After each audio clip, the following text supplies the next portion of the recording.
After this, we'll look into how to calculate the distance of a point from a line. So let's take the line as L1 and the point P as x comma y. So to calculate the distance of the point P, what we'll do is that we'll calculate the from now on to not to favor any particular form, we'll take the general form of the line, that is ax plus by plus c equal to 0, and try to calculate the distance from of this particular line from point P.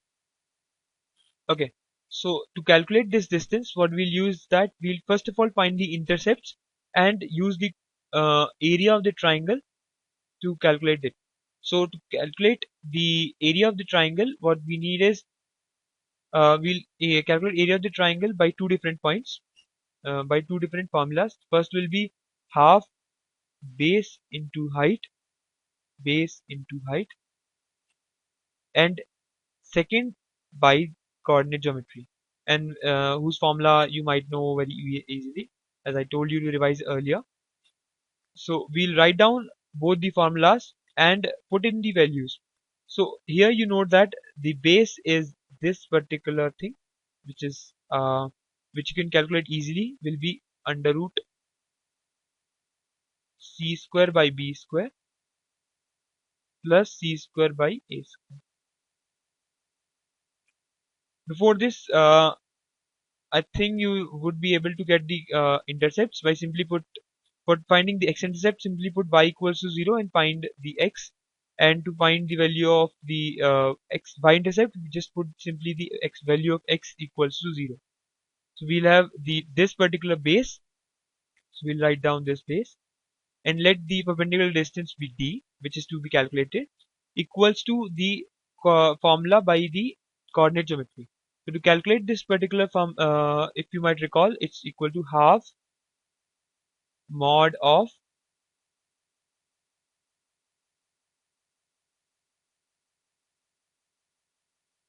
just write down the formula.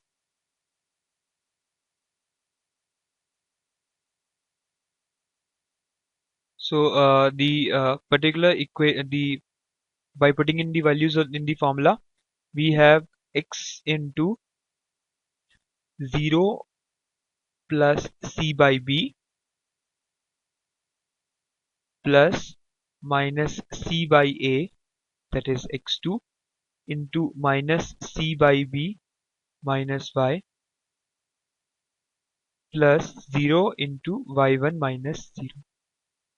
Just after simple manipulation, by taking this half will cancel out, and taking c by b, we'll have mod on both sides into root a square plus b square.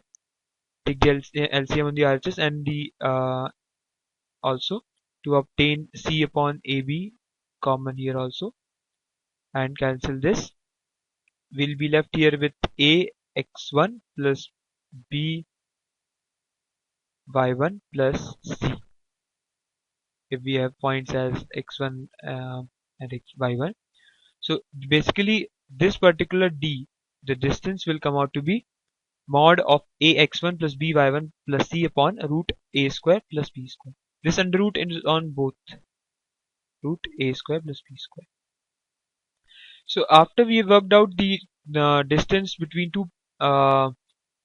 between a point and a line, we are interested in finding the distance between two parallel lines. So let the two parallel lines be say L1 and N2, whose equation be given by mx1 plus c1 upon mx plus c2. So we have these two particular lines, and we're going to find the distance between these two lines. So to calculate the distance between two lines, we'll use the earlier formula which we derived, that is the distance of a line from a particular point.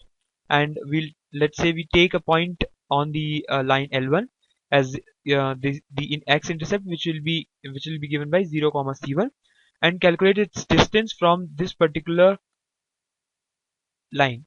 So we have been talking about distances between a point and a line. You might be wondering that there can be many distances from a particular line to a line like this, but what we are interested is in calculating the shortest distance or the perpendicular distance of a line from a point and in the case of two lines, the perpendicular distance of one line to the another. So basically there's a unique distance, that is this one, which lies between two parallel lines. We have this distance as the shortest distance or the perpendicular distance between the lines, and to calculate this we can take any other point also to calculate distance. Let's say if we take this point and this perpendicular distance, it will be same as this one. So basically we have to calculate if we are calculating this distance, this will be uniform across all the space. So this point will be 0 comma c1. Now using the formula for the let's write down this particular equation in the standard form, which will be mx minus y plus c1, or let's look back. Okay, so it will be this equation. So we have mx minus y plus c2 equals to 0. Here you might also be wondering that why we have taken the slope as m and m2 as m and m, not m1 and m2. So to solve this doubt, you should look into that the slope of the two parallel lines are equal. So we have this particular equation, and what we're doing is that we're taking this as the point and calculating its distance from this particular line. So this is the line, and we have the point q is equal to 0 comma c1. So we'll just plug in its value in this particular equation to obtain the distance. So distance d will be given by mod of m into 0 minus c1 plus c2 upon root of the coefficient of x square plus coefficient of y square, the whole under root. So we basically have the formula as c2 minus c1 upon under root m square plus 1, which is same as this, because let's say if we have c2 greater than c1, then we'll have, let's say c2 is 5 and c1 is 2, so then we'll have 3 here. And similarly if we have 2, we put the values of c1 c2 here, we'll get minus 3 and mod will make it 3.